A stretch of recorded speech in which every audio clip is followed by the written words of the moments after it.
Boys and girls, welcome back to our Faith Over Fear series. I hope you are ready to learn about another Bible character whose faith in God helped him to make it through some tough times. Before we get into our lesson, let's listen to our Faith Over Fear theme song.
Bye to fear.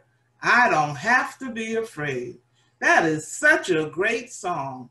I hope that the songs and Bible stories you have heard so far are helping you during those times when you might become fearful or afraid. How was your first week going to school virtually? I hope it was a good first week for you, and I pray that it will only continue to get better throughout the year. So let me ask you a question.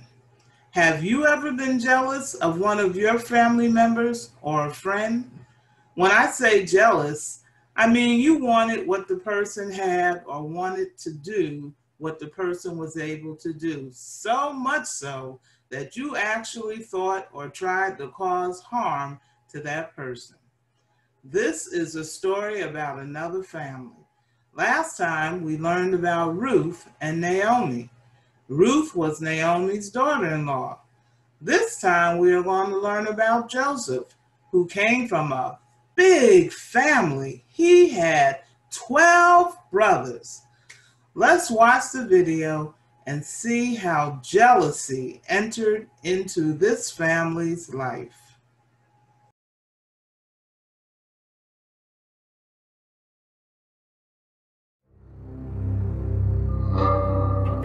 Jacob had a big family, 12 sons in all. Joseph was the next to last son of the family, and his father loved him most.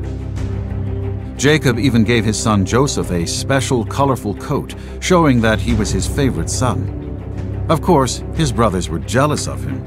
Who wouldn't be? Joseph had some strange dreams. Once he dreamed that he was in the field with his brothers, binding up stacks of grain in the field. Everyone else's stack of grain bowed to his. Another time, he dreamed that the sun, moon, and 11 stars were all bowing down to him. When he told his brothers and father these dreams, they weren't too happy. His father rebuked him, and his brothers just got angrier. But his father kept the dreams in mind. One day, Jacob sent his son Joseph to go find the brothers who were taking care of the flocks. He wanted to hear how his sons and flocks were doing. Joseph's brothers saw him from a long way off. "Here comes the dreamer," they said to each other. "Now is our chance to finish him off. Let's kill him." The oldest brother, Reuben, did not want to kill Joseph, so he suggested they throw him in a dry well and leave him there. Reuben had planned to later come and rescue Joseph.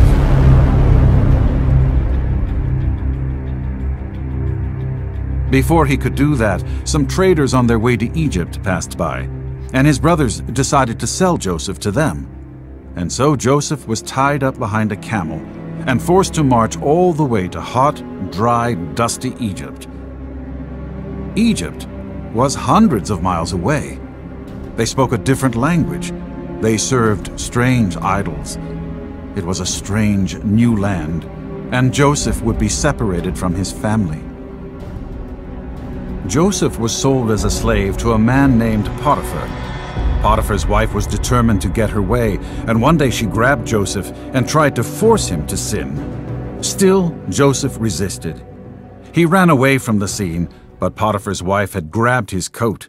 She was so angry that she lied about him to Potiphar. The accusation landed Joseph in jail.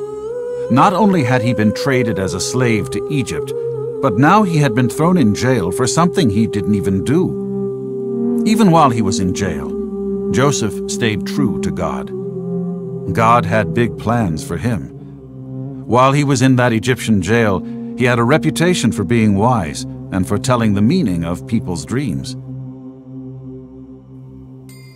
One day, Pharaoh, the ruler of Egypt, had bad dreams that perplexed him. He could not understand what they meant and was dead set on trying to figure it out. He asked his advisors, but they could not help. He asked his magicians, but even they could not explain the dreams. Then one of Pharaoh's servants remembered that Joseph was known for interpreting dreams. Joseph was brought from prison and taken to Pharaoh. Pharaoh told Joseph everything that happened in his strange and scary dream.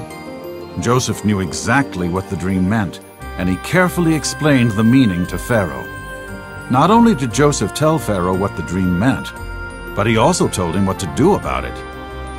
The land would experience famine in 7 years, and they needed to store up food to prepare. Pharaoh was impressed, and he honored Joseph. In fact, he made Joseph the second-in-command ruler over all of Egypt. Although he had been rejected by his family and left for dead, he had risen to power and greatness because God was with him.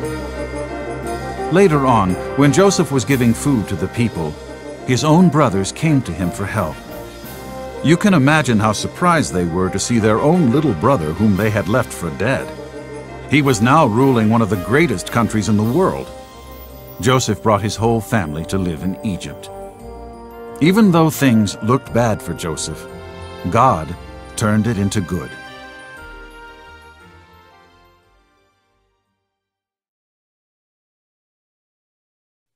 Well, another great story. Jacob, who was Joseph's dad, loved him more than his other brothers and gave him a coat of many colors to show that he was his dad's favorite. This made Joseph's brothers jealous. The video also talked about Joseph having these dreams about his brothers, and they didn't like that either. Joseph's brothers were so jealous and angry at him that they wanted to kill him. Now that's pretty bad. But his brothers did not kill him.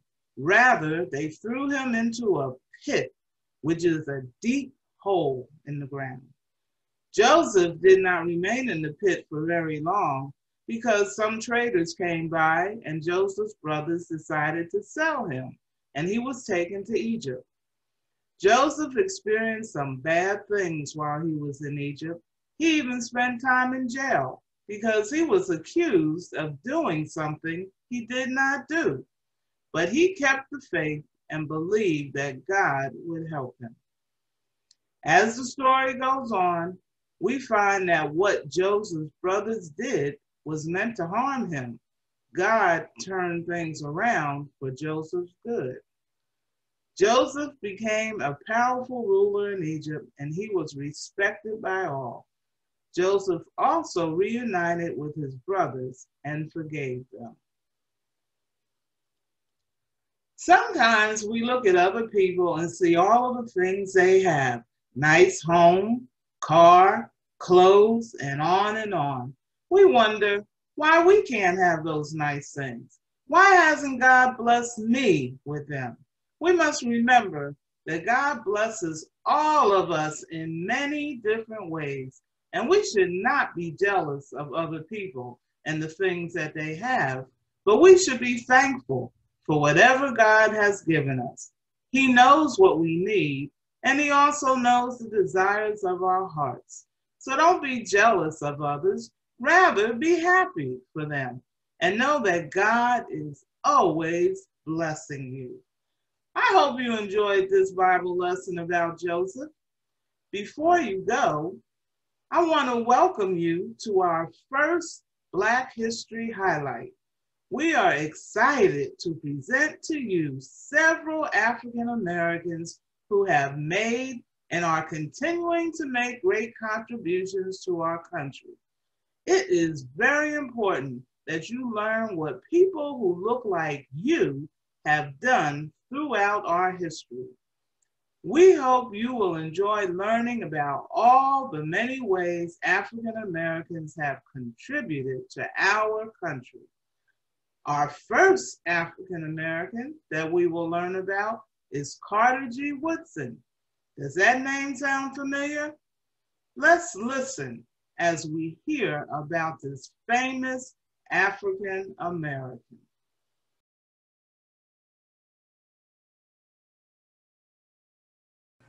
Hello, my name is Megan Brown.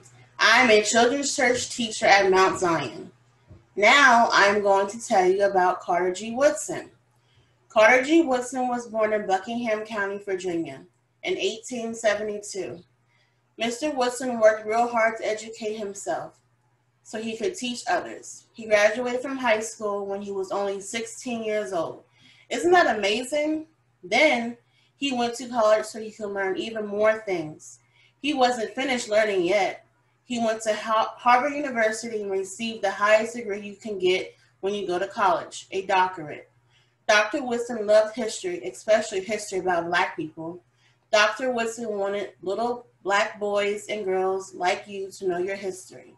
He felt like it was very important for children to know where they came from and learn about all the great things Black people have done. So because of his hard work, Black History Month, which takes place during the month of February, is celebrated in schools, churches, businesses, and Carter G. Woodson is known as the father of Black history. I hope you enjoyed hearing about Dr. Woodson. Now you know how Black History Month came about. Next time you will learn about another famous African American. Now let's listen to this song and sing along. Bye-bye.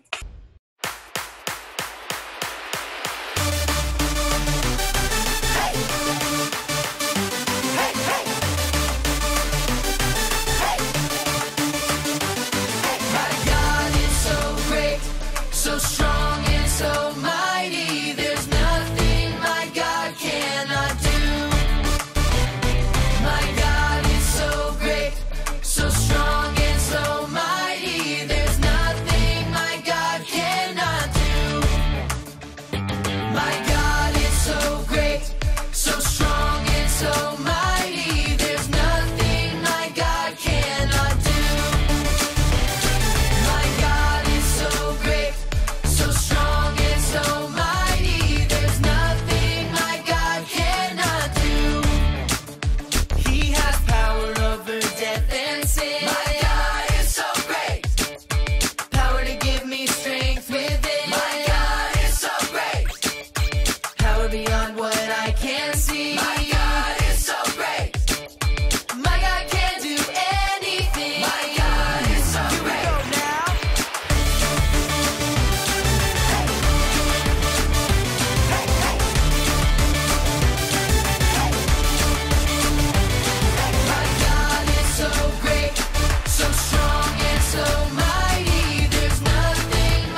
Hey friends, did you like that video? Yeah, I thought you would. Hey, why don't you check out some other ones right there? Good stuff, it's all good stuff. Hey Carl, you want a snack? Yeah, I knew you would, buddy.